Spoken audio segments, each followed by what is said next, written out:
Hello, everyone. DJ Skimmets from TwinTierSports.com, and I'm with Lori Friend, the swimming coach for the Corning Hawks. Thanks for joining me. Oh, you're welcome. It's fun to be here. Well, you got to sit off to the side a little bit and watch two of your young swimmers talk to me. How did the season go overall? Overall, I was very pleased. I knew they could do what they did, and it was great to see that they pulled it all together at sectionals and were able to beat Vestal for the second place spot. A lot of records fell, which were goals of the swimmers. They made states. The relay team, that was a goal to make it to states, and they worked extra. They would stay later, come a little bit earlier, and work together on their starts and finishes, and that's what got them there. So. Great. So in the beginning of the season, you look at the roster, the talent that you have. When you go up against a certain team, do the same people swim the same events, or do you move them around? I try to move them around. I tell the swimmers this is high school, and I want them to learn that they can swim all 4 strokes and all the events. Our longest distance in high school is 500, which when you go to college is a sprint, so if they want to swim there. And, it basically, every event we have on the board is a sprint. And if they can do the workouts, any event up on the board should be okay. Okay, so the 4 strokes are for the lay people out there? 4 strokes are freestyle, backstroke, fly, and breaststroke. Okay. So in the beginning, we're still at the beginning of the year, Peter and Devin talked about the training that's involved before they even get into the pool.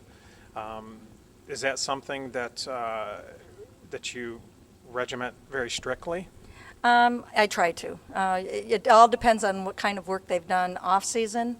If they were in another sport and have been in training, if they have done the weight room, done weights or dry land activities on their own. It's kind of what shape are they in before they come in. Those who swim year round, if they were swimming during the summer, how hard I can push them at the beginning. If they're not ready to swim, 5,000 yards, I got to do more dry land to strengthen them up, strengthen their muscles before I can, give them a 5,000 yard workout.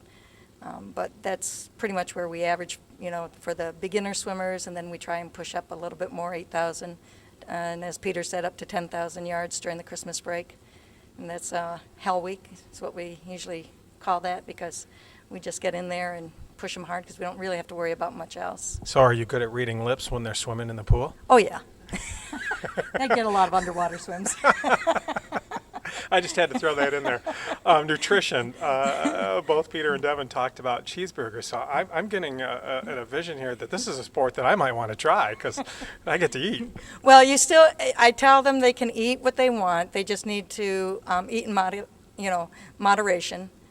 Devin just happens to have a unique system where he can eat Baconators before he swims and works out. Most people can't do that. It would make you sick. I tell them not to experiment the day of a meet. If they're going to try different foods, experiment before practice. But they need to eat moderation, and I stress the fresh fruits and vegetables, the pasta, rice, beans. You're not trying to go real heavy in one area. You need to get a whole mix. And as they did say, you need to eat a lot because they are expending a lot of calories in the water.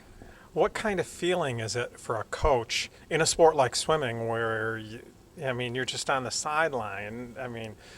You've trained them, but, what kind of feeling, what do you feel when they're going up and down? And, do you try to send some willpower their way? What do you do? Well, they would say I yell. I'm a drill sergeant. I try and get them moving towards their goals and what I see that they're capable of doing. I can only push them as hard as they're going to let me push them.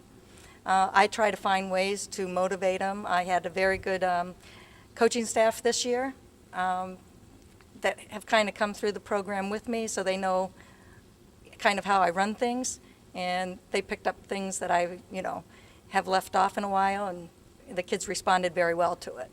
So it's seeing what kind of mood they're in. I've totally scrapped workouts because of things that have gone during the day that you don't expect, and just you have to come up and, if they're full of energy, it's going to be a lot of sprints. a lot of underwaters. Otherwise it'll be a lot of technique work if they've had a real hard day, something, it's just they're all dragging for whatever reason. Then we go to a lot of technique just to, keep them in shape and keep the endurance there. You mentioned technique. I could see that as an important element, just as important as the mental aspect or the nutrition.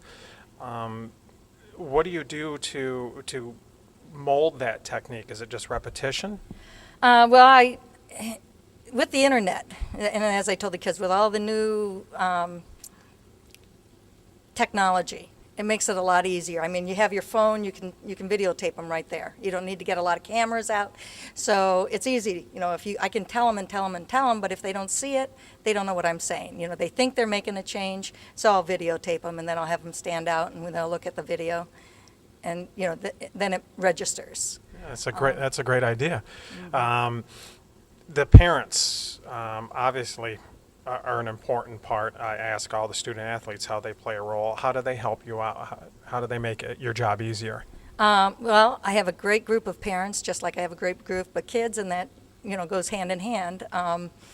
They generally, if I need something done, I can find somebody who'll do it. They're just there. They're at the meets supporting the kids, not just their child, but they're supporting the team. So, I mean, that's a big plus. It really helps when you have fans on the side. Can I put you on the spot for just a moment? A surprise this year. Did a certain swimmer surprise you? Did a leader step up that maybe you didn't think was going to be there this year? Oh, all of that. The seniors stepped up, and they were just great leaders. I mean, they all had a role to fill. I had 6 seniors who completed the year who just did a great job. Some motivated during practice, some motivated before meets, some, just got the guys moving. So, I mean, when your seniors can step up like that, you're going to have a successful year. When they're doing what they need to do, the rest will follow. And then I had several of my freshmen and sophomore who just really came on at the end of the season. Jacob Drew, who's here right now with us, he really worked hard, and he's done the off-season training, and his backstroke time just fell dramatically, and that was really good to see. That's great. When they're done with their career here, what do you try to instill in the swimmers going forward? Whether they want to continue swimming in college competitively, they're going to have this as a lifetime activity, and there are going to be pools wherever they go. There are going to be friends that they'll bump into that they've competed against, whether it's teammates or not, and just having that knowledge that they can go seek out and find people with the same background is going to help them make friends in new areas. And gives them that comfort, to go somewhere new. Yeah. And This sport, I would think, is about camaraderie and teamwork.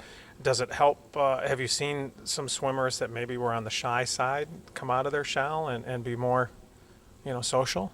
Oh yeah. You see that all the time, yeah. Especially when you have a good team, a team that likes to pull together and joke around, which we had this year. And that was part of the seniors. They just, and as long as you can understand that that's all part of bonding, and that's part of being it's like a family. Mm-hmm. That's the way I look at this, because we spend so much time together.